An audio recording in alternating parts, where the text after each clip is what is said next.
Assalamualaikum warahmatullahi wabarakatuh. Kembali lagi di channel saya. Dalam video kali ini akan ngaji bersama Ustadz Muhammad Nuruddin. Beliau adalah lulusan Mesir dan tema kali ini adalah tentang dekat dengan orang soleh dan keutamaan sholawat. Oleh karena itu, mari kita simak dalam videonya. Silahkan kepada para jemaah yang berkenan untuk mengajukan pertanyaan.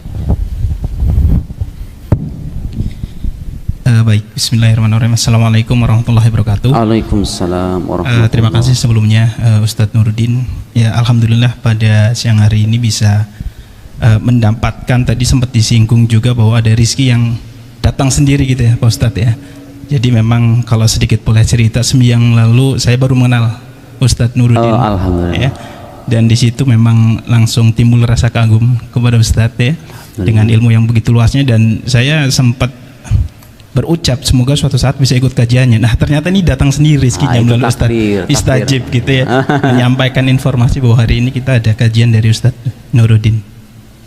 Tentunya juga terima kasih kepada Ustadz Istajib dan segenap DKM yang bisa memfasilitasi untuk kami semua bisa ikut kajian pada hari ini, Ustadz.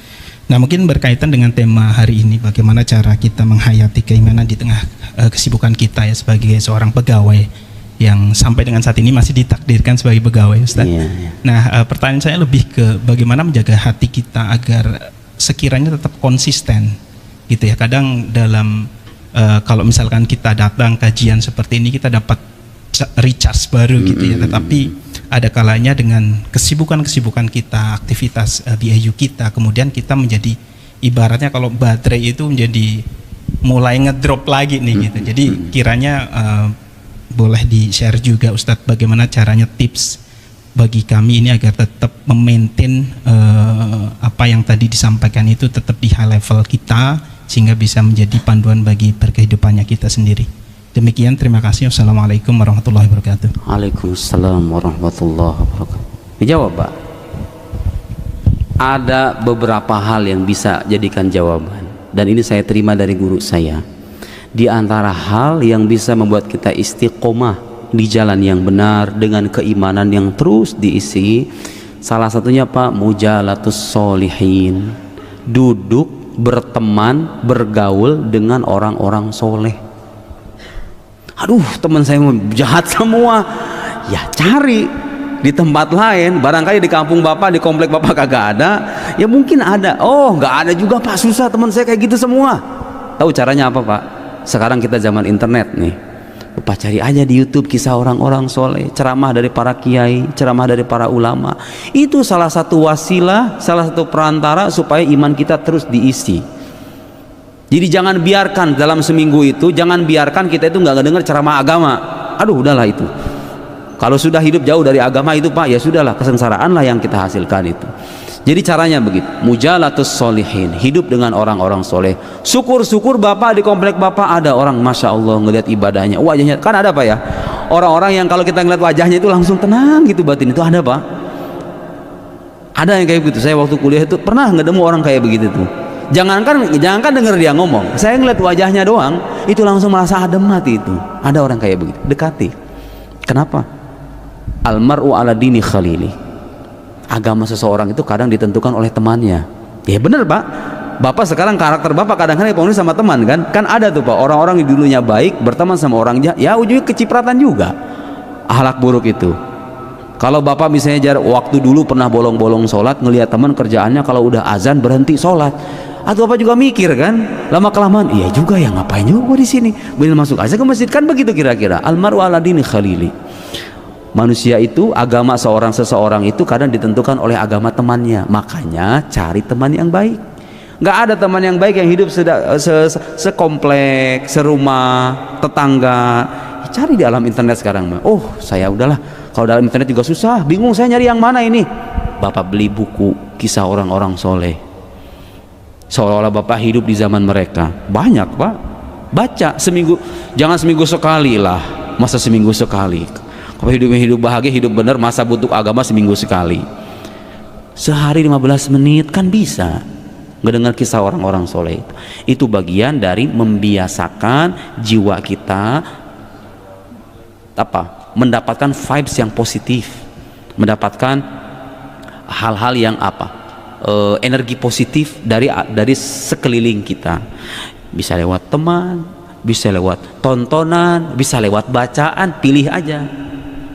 Yang kedua Pak, kathratus sholah wassalam ala nabi sallallahu alaihi wasallam, banyak memperbanyak sholawat kepada Nabi sallallahu alaihi wasallam. Nih, saya mau cerita, ini saya nggak ngedongeng Pak ya, ini saya kisah nyata.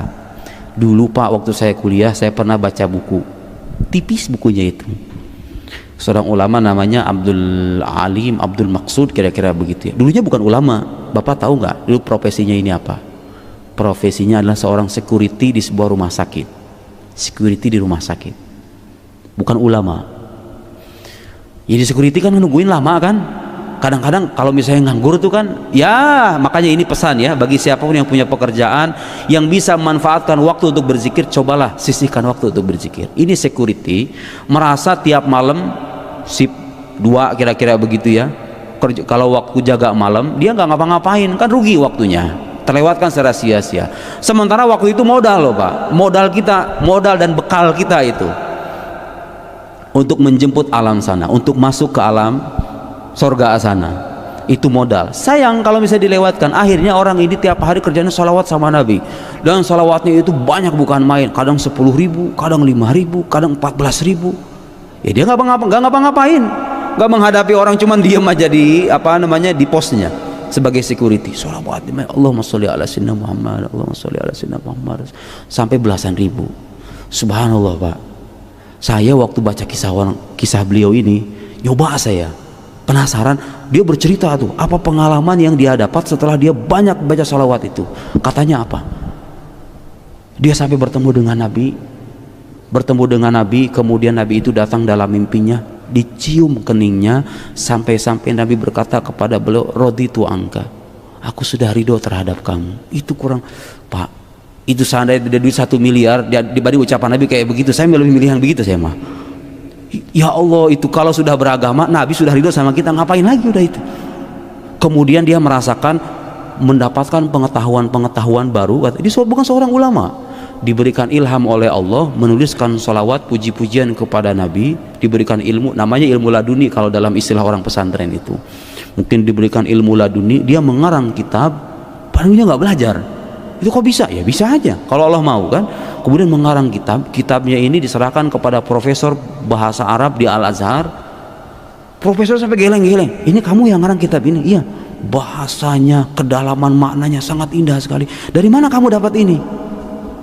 Ilham minallah, dari Allah saja, kata saya menulis apa yang dipatrikan ke dalam hati saya saja. Jadi orang alim di kemudian hari Pak, jadi derajat hidupnya diangkat oleh Allah. Dan sudah pasti orang kayak begitu batinnya, cahaya keimanan yang terpatri dalam batinnya membuatnya bahagia dengan kebahagiaan yang nggak bisa kita bayangkan. Saya penasaran, itu waktu saya baca kisah begitu agak terharu gitu loh. Udah, kata saya pengen nyoba lah. Kalau saya pergi dari tempat saya tinggal ke kampus itu sekitar 1 jam kan. Kata saya sayang juga nih kalau dilewatkan. Ya udah saya banyak baca sholawat aja, 4.000, kadang 5.000, kadang sekian ribu. Subhanallah Pak, Bapak tahu nggak apa yang dirasakan itu? Itu ya Allah, merasa dunia ini kayaknya kecil sekali. Masalah yang kita dapat itu kayaknya rasanya kecil. Dunia itu kayak terasa nggak bernilai. Kalau iman sama Nabi Muhammad sudah terpatri dalam hati, kecintaan mendalam, itu nggak ada maknanya. Jadi meaningless gitu loh. Dunia itu merasa dunia itu, menatap dunia dengan penuh cahaya yang sejuk, dengan batin yang sejuk, tenang, batin tenang. Saya telepon ibu saya, Ma, ceritalah yang saya ceritakan itu. Coba, kata saya, cobain. Dan sholawat itu kan satu-satunya ibadah Pak, dalam Islam udah pasti diterima. Hatta dari orang ahli maksiat sekalipun. Itu kata para ulama begitu, sholawat itu. Sambil nyuci piring, coba Ma, kata saya itu. Sambil sholawat, baca cuci piring, sambil nyapu. Ibu saya ngamalin. Pengalamannya sama juga Pak, itu rasanya batin itu tenang, sejuk, pokoknya nggak ada, seolah nggak ada beban hidup itu, seolah hidup itu rasanya nyaman, tenang, dengan kebahagiaan yang kalau Bapak, saya nggak bisa menggambarkan. Kalau untuk menyangkut rasa, kadang kita nggak bisa tuh digambarkan dengan kata-kata, tapi saya mendapatkan sesuatu yang baru pertama kali saya dapatkan, batin yang tenang, cahaya keimanan yang mendalam, yang menerangi jiwa. Dan kalau mau ibadah itu Pak, bawaannya enteng. Bawaannya enteng kalau kita rajin sholawat itu, bawaannya enteng. Sebaliknya Pak, kalau pengen maksiat itu bawaannya berat. Kan sekarang kita kebalikannya, pengen sholat bawaannya susah, pengen maksiat gampang, kan begitu. Itu karena iman kita lemah. Kalau iman kuat nggak begitu Pak, pengen maksiat itu susah. Kalau pengen berbuat baik jadi gampang. Bawaannya ngeliat orang itu kayak ada rasa empati, rasa kasihan, pengen peduli sama yang lain, gitu ya. Ibadah itu rasanya pengen lama begitu, hidup itu rasanya tenang, nikmat, luar biasa. Kenapa? Di kemudian hari saya mendapatkan penjelasan dari guru saya kenapa bisa begitu. Dalam khutbahnya itu dijelaskan sama beliau, karena kata beliau, orang yang dalam hatinya sudah terpatri nama Muhammad sallallahu alaihi wasallam dan beliau adalah kekasih Allah, maka dia akan dekat dengan Tuhannya. Udah otomatis itu. Orang semakin dekat dengan Nabi, rajin membaca salawat, menyebut namanya, membaca sirahnya. Bapak sekarang punya anak nih, saya pengen ngasih tips Pak, kalau punya anak bandel, anak susah diatur, kata guru saya juga sama, salah satu cara memperbaiki akhlak, cara terbaik memperbaiki akhlak itu membacakan sejarah hidup Nabi Muhammad kepada anak cucu keturunan kita, termasuk diri kita sendiri. Coba aja Bapak cek nanti.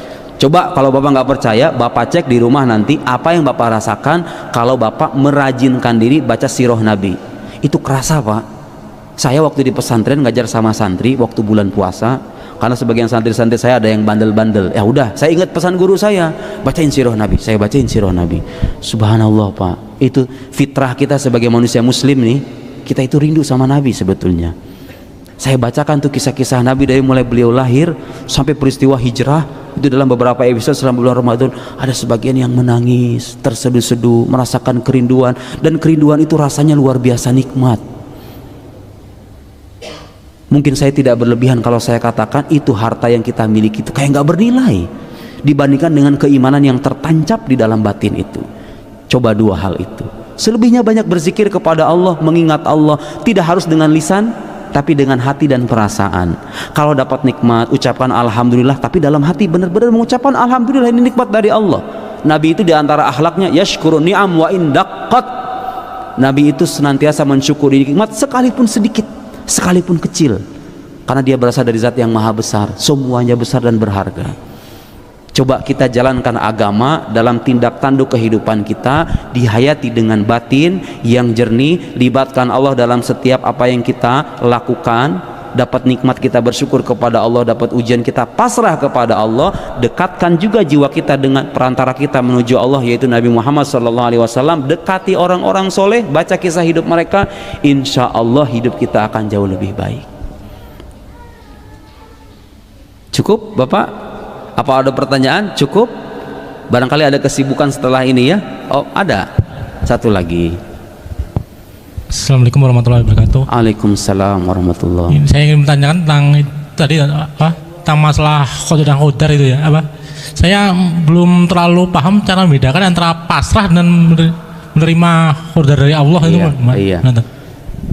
Kita meyakini Allah mentakdirkan segala sesuatu, Pak, di alam sana sebelum alam ini ada, di Lauhul Mahfudz sana. Allah sebelum menciptakan segala sesuatu, Allah menciptakan satu makhluk namanya kolam. Kolam itu diartikan zaman sekarang namanya pulpen. Bukan pulpen, itu makhluk yang kita tidak tahu hakikatnya. Allah katabul maqadir. Kemudian makhluk yang namanya kolam ini menulis semua takdir kehidupan makhluk. Semuanya udah selesai. Bapak nanti lahir, kemudian bekerja, setelah itu resign, cari pekerjaan lagi, punya keturunan, anaknya nikah dengan fulan, fulan dengan fulan punya anak cucu segini, kemudian wafat tanggal segini, semuanya sudah selesai. Kita harus percaya itu. Kenapa? Karena Allah pengetahuannya menyingkap segala sesuatu. Sebelum Bapak bekerja di sini, Allah tahu. Sebelum Bapak lahir, Allah tahu Bapak akan lahir tanggal segini, jam segini, Bapak akan mengalami ujian ini, Bapak akan mendapatkan nikmat ini, nikmat itu, semuanya sudah selesai. Terus bertentangan nggak dengan kita berusaha? Gak bertentangan sama sekali, karena itu menyangkut keimanan yang sifatnya gaib, tidak terlihat. Bapak kan nggak tahu takdir Allah itu seperti apa untuk Bapak sekarang. Tahu nggak Bapak? Jangankan sebulan yang akan datang, besok takdir Allah untuk Bapak apa, Bapak nggak tahu kan? Bapak nggak tahu.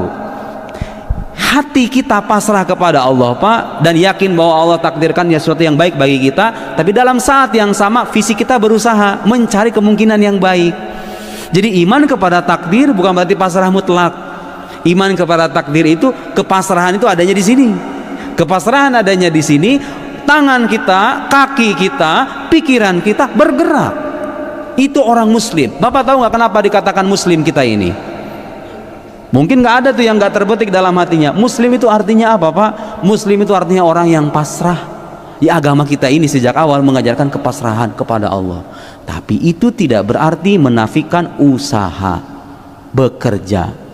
Justru kata guru saya, nih saya masih ingat nasihat guru saya, kalau ada orang merasa dirinya pasrah kepada Allah, ingin mendekatkan diri kepada Allah, lari ke dalam Ka'bah. Misalnya nih, bisa sholat fi jaufil Ka'bah, di dalam Ka'bah. Bayangin gak itu?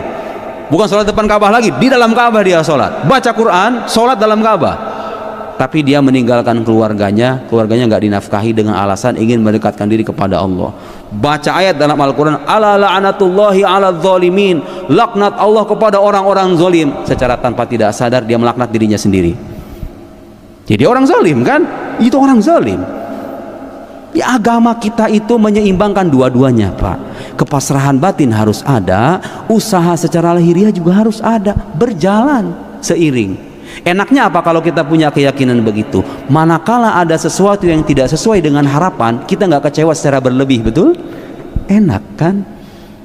Nangis menangis, tapi tetap pada akhirnya meyakini apa yang Allah takdirkan itu baik. Sekarang mungkin saya nggak tahu hikmahnya. Saya nih yang cuma usia hidup cuma 30-an tahun, Bapak ada yang 40-50. Terjadi, Pak, dalam hidup saya yakin dalam kehidupan Bapak juga, satu hal yang dulunya membuat saya menangis, 5 tahun, 3 tahun kemudian saya tersingkap, baru sadar, ya Allah, ternyata ini baik untuk diri saya. Coba kita bangun mindset semacam itu. Yakini bahwa apa yang Allah takdirkan itu maslahat, karena kita tidak pernah tahu apa yang terbaik bagi diri kita. Tapi dalam saat yang sama kita tetap berusaha sepanjang hayat sampai kita berjumpa dengan Allah, Tuhan kita semua. Saya cukupkan majelis kali ini, mudah-mudahan bermanfaat sebagai bekal untuk kita semua dalam beragama. Mari kita semua sama berdoa kepada Allah. Bapak Ibu sekalian, Al-Fatihah. A'udzubillahi minasyaitonirrajim. Bismillahirrahmanirrahim. Alhamdulillahirabbil alamin, arrahmanirrahim, maliki yaumiddin, iyyaka na'budu wa iyyaka nasta'in, ihdinas siratal mustaqim, siratal ladzina an'amta 'alaihim ghairil maghdubi 'alaihim waladdallin. Amin. A'udzu billahi minasyaitonir rajim. Bismillahirrahmanirrahim. Alhamdulillahirabbil alamin, hamdan yuwafi ni'amahu wa yukafi'u mazidah. Ya Rabbana lakal hamdu wasyukru kama yanbaghi li jalali wajhikal karim wa 'azimi sultanik. Allahumma shalli ala sayyidina Muhammadin nabiyil ummi al-habibil 'alil qadri 'azimil jahi wa ala alihi wa sahbihi wa sallim. Allahumma inna nas'aluka hubbak wa hubba man yuhibbuk wa hubba kulli 'amalin yuqarribuna ila hubbik. Allahumma ij'al jam'ana.